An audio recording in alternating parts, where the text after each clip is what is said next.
Assalamualaikum warahmatullahi wabarakatuh. Izinkan kami memperkenalkan diri kami, yaitu kami dari kelompok 4. Kami di sini akan mempresentasikan hasil kerja kami yang berjudul tentang etika bisnis, tanggung jawab sosial, dan keberlangsungan lingkungan. Kami di sini beranggotakan 5 orang, yaitu saya sendiri sebagai moderator, Regita Melana, lalu ada Nadia Zara Khairani, ada Nanda Armelia Putri, ada Torik Holmala, dan yang terakhir ada Muhammad Faisal Putranto. Baik, materi pertama akan sampaikan oleh saya sendiri, Regita Melana. Yang pertama yaitu etika bisnis. Etika merupakan prinsip moral yang menggambarkan keyakinan masyarakat mengenai perilaku seorang individual atau kelompok tentang benar atau salah dalam suatu perusahaan.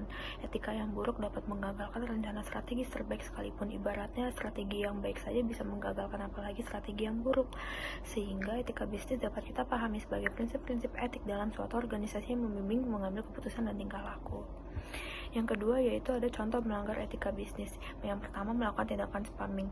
Banyak sekali contoh-contoh akun jualan yang melakukan spam komentar di beberapa akun, khususnya itu akun seperti akun selebgram atau akun influencer segala macam dan lain-lain sebagainya.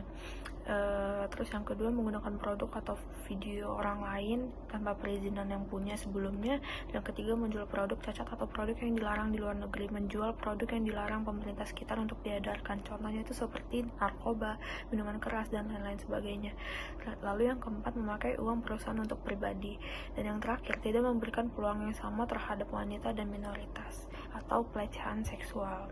Contoh etika bisnis yang tidak melanggar: pertama, jujur, lalu tidak mendepankan ego dan berpikir panjang dalam mengambil sebuah keputusan, lalu bertingkah laku baik, menggunakan pakaian yang rapi, menjaga tata sikap dan perilaku dalam berbisnis, memberikan batasan untuk tetap menjalankan bisnis yang baik, memberikan citra perusahaan yang baik, dan yang terakhir, hadir tepat waktu.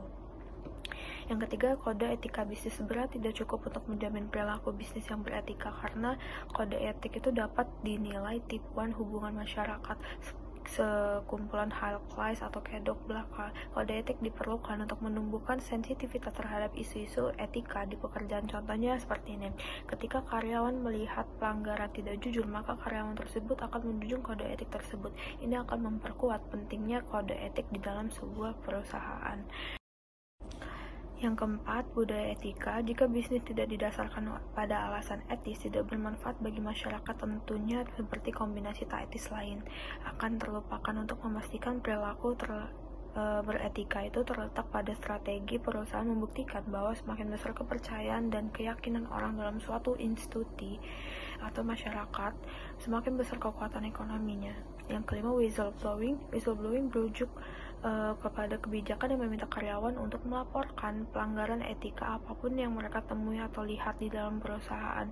Orang yang menyampaikan pelanggaran whistleblower terhadap perusahaan yang melakukan kesalahan pembayaran untuk whistleblower menjadi semakin umum. Terjadi kegagalan melaporkan pelanggaran etika oleh orang lain yang berimbas pada pemecatan.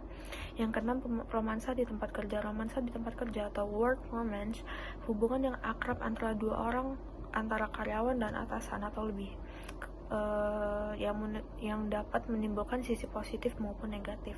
Sisi positifnya itu tidak ada kesenjangan antara atasan dan bawahan yang mengakibatkan terjadinya hubungan dalam suatu pekerjaan, bertukar pikiran, dan menumbuhkan chemistry satu dengan lainnya. Dalam sisi negatif, alasan mengenai romansa yang terjadi di tempat kerja dapat merusak moral produktivitas. Contohnya yaitu keluhan akan sikap bilik kasih yang dapat naik gitu kan. Terus yang kedua, kerahasiaan catatan tertentu dapat dilanggar, lalu mengurangi kualitas dan kuantitas kerja yang dapat menimbulkan masalah, dan pendapatan pribadi yang berujung pada pendapatan kerja. Membisikkan rahasia bahwa pada tekanan dan permusuhan di antara pekerjaan, tuduhan pelecehan seksual dapat terjadi, baik tuduhan wanita atau pihak ketiga. Yang terakhir, konflik kepentingan meningkat. Lalu yang ketujuh, ada dilema etika bisnis, yaitu etika bisnis yang tidak etis. Etika bisnis ada cara-cara pendekatan, yaitu cara-caranya yang pertama ada pendekatan utilitarian. Tindakan yang perencanaan harus dinilai berdasarkan akibat dari tindakan tersebut. Pendekatan hak-hak individual, kesadaran bahwa manusia memiliki hak-hak dasar yang harus dihormati dalam sebuah keputusan. Pendekatan peradilan, pemahaman bahwa pembuat keputusan harus wajar, adil, dan tidak bias dalam mendistribusikan keuntungan dan kerugian bagi individual maupun bagi kelompok. Yang kedelapan, keputusan bisnis yang tidak etis adalah keputusan yang kebalikannya dari keputusan yang etis, di mana terdapat langkah-langkah yang Yang pertama, tidak menentukan fakta-fakta, tidak mengidentifikasi para pemegang kepentingan, tidak mempertimbangkan alternatif-alternatif yang tersedia, tidak mempertimbangkan bagaimana sebuah keputusan dapat mempengaruhi para pemegang kepentingan, tidak membuat sebuah keputusan, dan tidak memantau hasil.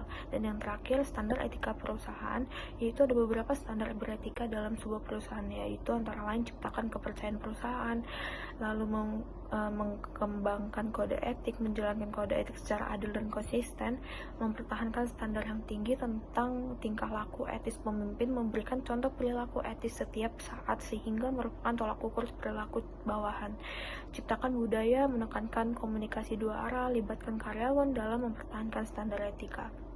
Selanjutnya yaitu tanggung jawab sosial. Jadi tanggung jawab sosial ini itu tanggung jawab sosial perusahaan atau CSR, Corporate Social Responsibility, sebagai bentuk kepedulian perusahaan terhadap lingkungan eksternal perusahaan tersebut.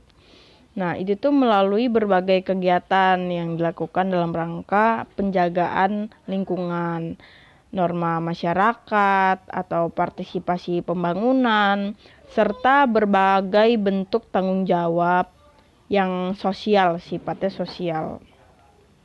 Jadi jenis tanggung jawab sosial ini tuh ada dua. Yang pertama itu tanggung jawab sosial kewirausahaan. Yang kedua itu keterlibatan sosial dalam kewirausahaan. Nah, itu tuh tanggung jawab terhadap lingkungan, di mana wirausahaan harus selalu menjaga kelestarian lingkungan. Misalnya pada rumah makan sebagai wirausahaan, tanggung jawab tersebut itu tanggung jawab yang terhadap lingkungan ini bisa berbentuk tidak membuang sampah sembarangan. Selanjutnya ada tanggung jawab terhadap pelanggan. Nah, itu tuh antara lain seperti yang pertama menyediakan barang atau jasa yang berkualitas, terus memberikan harga yang wajar, habis itu melindungi hak-hak konsumen, yaitu mendapatkan produk yang aman. Habis itu kita mendapatkan informasi tentang produk atau hak untuk didengar dan hak untuk memilih barang apa yang kita pengen beli. Selanjutnya ada contoh bentuk dari CSR atau CSR. Itu adalah bantuan perbaikan fasilitas sekolah, infrastruktur, tempat beribadah, atau bantuan kredit untuk pengusaha di pedesaan. Keberlangsungan lingkungan. Masyarakat saat ini lebih menghargai perusahaan yang melaksanakan operasi cara memperbaiki, melestarikan, dan memelihara lingkungan alam. Selanjutnya sertifikat ISO 14000 atau 14001. ISO 14001 itu adalah serangkaian standar yang diadopsi oleh ribuan perusahaan di seluruh dunia untuk sertifikat konstituensi mereka saat mereka melaksanakan bisnis. Itu tuh dengan cara yang ramah lingkungan. Jadi persyaratan utama dari IMS ini itu yang berada di bawah ISO 14001 itu meliputi hal-hal seperti menunjukkan komitmen untuk menjaga polusi, menunjukkan komitmen untuk mencegah polusi, terus perbaikan terus-menerus dalam kinerja lingkungan yang secara keseluruhan. Habis itu dari kepatuhan dengan seluruh berlaku sesuai perundang-perundangan lah ya. Habis itu serta persyaratan peraturan sesuai peraturannya. Jadi di sini dapat mengidentifikasi seluruh aspek dari aspek organisasional produk ataupun dan layanan yang dapat memberikan dampak signifikan pada lingkungan, termasuk belum diregulasi, mematuhi sasaran lingkungan yang menyertakan pelatihan karyawan, menentukan instruksi dan praktik kerja, dan menentukan matriks aktual di mana sasaran dan target itu akan diukur. Jadi melaksanakan audit operasi EMS ini itu tuh kita mengambil tindakan korektif ketika penyimpangan dari EMS terjadi. Di sini saya akan melanjutkan presentasi yaitu mengenai isu global dan internasional. Isu global yang biasa kita kenal sebagai peristiwa yang mampu menyita seluruh perhatian masyarakat dan semua kalangan, dan bagaimana masyarakat terhadap isu tersebut yang tentunya ditentukan oleh kuat atau pengaruh yang ditimbulkan dari isu tersebut. Pertimbangan global yang berdampak kepada keputusan sebuah strategi, di mana sebuah pasar dunia telah muncul bagi perusahaan yang untuk bertahan hidup hanya mengandalkan pasar domestiknya saja. Global isu atau berpengaruh terhadap pengambilan keputusan. Dengan adanya penggabungan pasar, perkembangan teknologi, dan komunikasi, perusahaan akan sulit bertahan jika hanya bergantung pada pasar lokalnya saja. Tentang isu global, sebelum membuat suatu keputusan untuk memasuki pasar internasional yang bersensor global, suatu perusahaan harus menyusun strategi pemasaran terutama bagi pemahaman keadaan dalam memahami pasar global secara menyeluruh supaya dapat bisa mengurangi risiko kegagalan dengan meninjau lingkungan pemasaran internasional sepertinya lingkungan hukum, lingkungan ekonomi, politik, dan budaya suatu negara yang akan kita tuju. Melakukan banyak pertimbangan sebelum masuk ke pasar dan lebih memperhatikan perkembangan lingkungan serta pesaing-pesaing kita. Menentukan pasar yang akan kita masuki telah tersusun. Biasanya perusahaan akan memilih untuk memasuki negara mana yang akan kita tuju yang dinilai mempunyai peluang yang baik dan bagus untuk perusahaan kita, dan secara strategis juga letaknya sangat dekat. Dengan menentukan cara memasuki pasar dengan cara seperti melakukan ekspor barang, memberikan lisensi, melakukan usaha patungan dengan mitra lokal yang ada di negara yang akan kita tuju.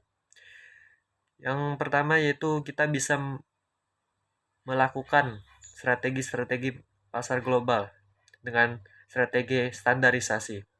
Fokus perstandarisasi baik produk kemasan atau pemasaran untuk mencapai economy of scale, adanya mitra image tentang negara asalnya.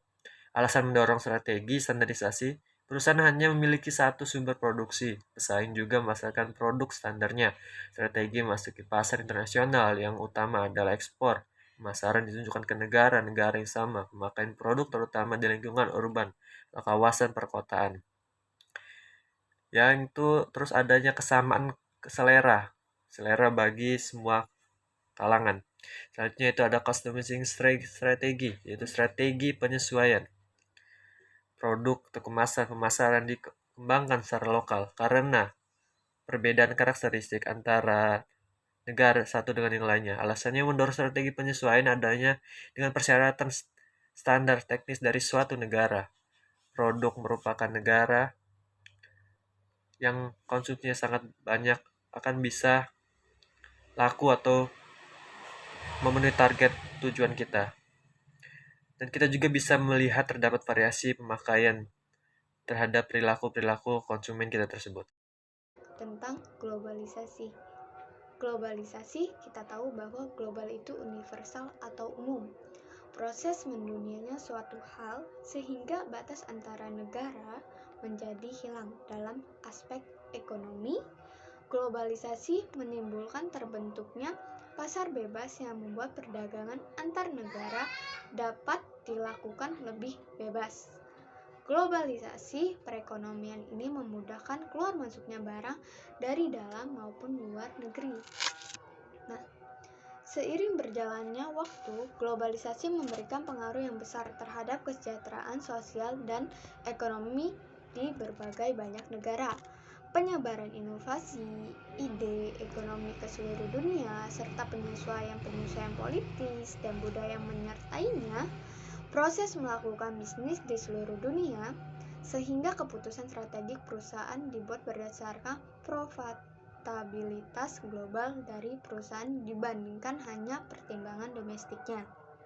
Nah, kita juga perlu tahu nih, adanya tingkat pajak corporate. Tingkat pajak corporate bervariasi di berbagai negara dan perusahaan.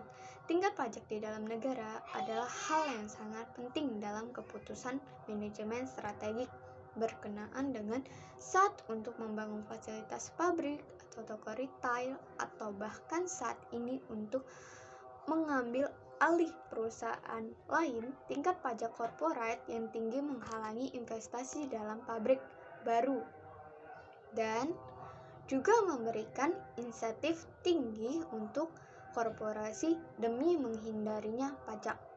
Faktor lain tingkat pajak korporat tentunya mempengaruhi keputusan perusahaan lain.